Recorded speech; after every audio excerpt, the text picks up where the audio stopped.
प्रथम तहलका न्यूज। चुनावी वादे और दावे। कार्यकर्ता की बदौलत भारतीय जनता पार्टी अपनी बूथ मैनेजमेंट के आधार पर हम इस चुनाव में फिर से कमल खिलाएंगे। इसलिए वो लोग जो है कांग्रेस से बहुत डरे हुए हैं और एक भगदड़ सी मची हुई है।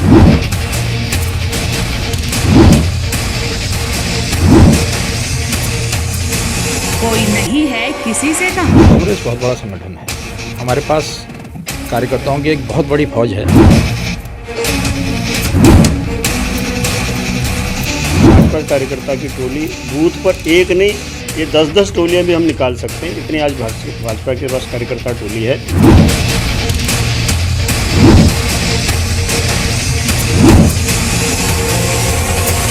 कोरोना है तो क्या, प्रचार तो होगा ही।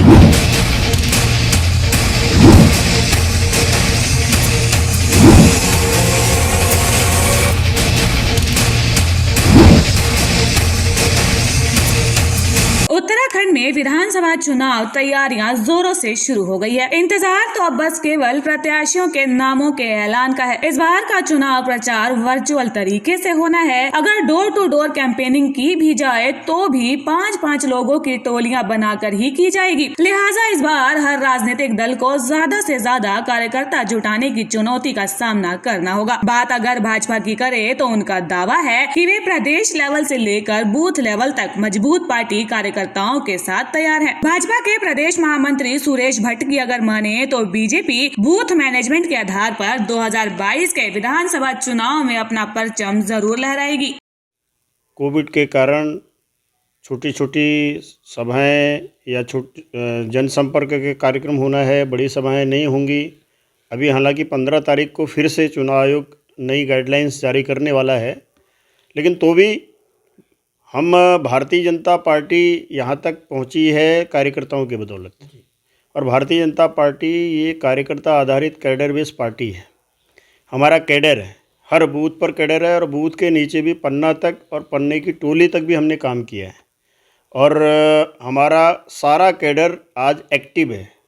इसलिए हम इस कोविड की इस आज की परिस्थिति में सारे कोविड के प्रोटोकॉल को फॉलो करते हुए हमारा कार्यकर्ता जो आज कहा गया है कि 5-5 की टोली ही जाएगी जनसंपर्क के लिए, हमारे पास 5-5 कार्यकर्ता की टोली बूथ पर एक नहीं, ये 10-10 टोलियां भी हम निकाल सकते हैं, इतनी आज भाजपा के पास कार्यकर्ता टोली है।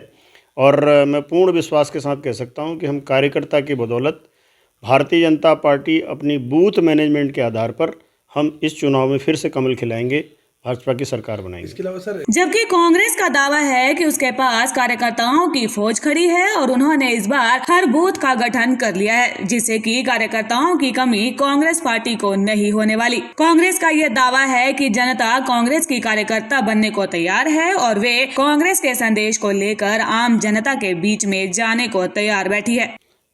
कांग्रेस बहुत बड़ा संगठन है, हमारे पास कार्यकर्ताओं की एक बहुत बड़ी फौज है और अभी हमने बूथ कमेटियों का गठन किया है। बूथ वाइज हमारे सब कुछ तैयारियां हो चुकी हैं और 5-5 आदमी अगर वर्चुअली, पहले भी लोग जो है डोर टू डोर कैंपेन किया करते थे और कांग्रेस हमेशा डोर टू डोर में आगे रही है, इसलिए इसमें कोई परेशानी नहीं है। लेकिन चिंता का विषय यह है कि वर्चुअल जो कह रहे हैं, ये वर्चुअल में पहाड़ों में इंटरनेट की बहुत बड़ी समस्या है।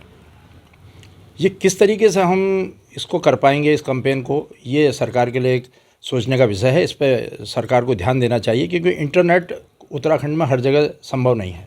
और वर्चुअल रैली इसलिए, चाहे भारतीय जनता पार्टी कितने ही व्हाट्सएप ग्रुप और या उसकी बात करे, लेकिन जब तक इंटरनेट नहीं होगा तो वो भी सफल नहीं हो पाएगी।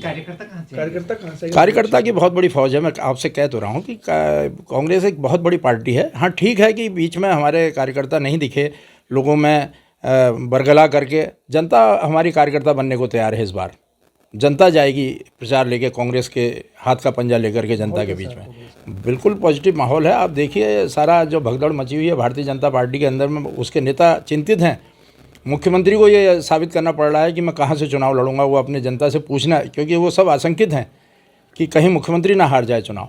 तो इसलिए वो लोग जो है कांग्रेस से बहुत डरे हुए हैं और एक भगदड़ सी मची हुई है। मौसम तो चुनाव का है, लिहाजा नेताओं और पार्टियों की तरफ से दावे और वादे तो किए ही जाएंगे, लेकिन वक्त की कसौटी पर खरा कौन उतर पाएगा ये तो 10 मार्च की तारीख ही बताएगी। प्रथम तहलका के लिए हल्द्वानी से जहांगीर मलिक की रिपोर्ट।